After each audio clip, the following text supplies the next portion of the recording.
बुधवार दिनांक 26 जून 2024 रोजी दुपारी 1 वाजता WCSचे सदस्य रोहन सरडे यांचा संतोष धाकपड यांना फोन आला की मार्डी येथील प्रितेश तट्टे यांच्या शेतात एक उदमांजर अत्यवस्थ स्थितीत पडले आहे.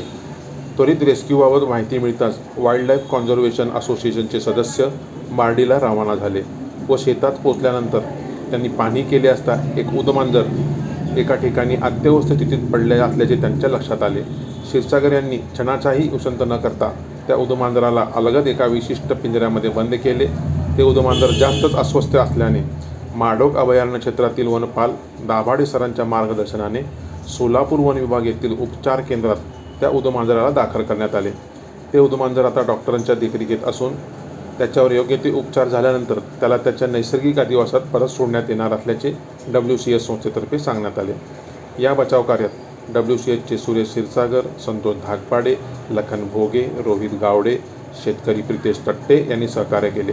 तसेच माडोक अभयारण्य क्षेत्र नान्नज येथील वनपाल गुरुदत्त दाभाडे, सोलापूर वन विभाग सोलापूरचे वनपाल शंकर कुताटे, गणेश निरवणे, प्रवीण जेऊरे आदींनी सहकार्य केले.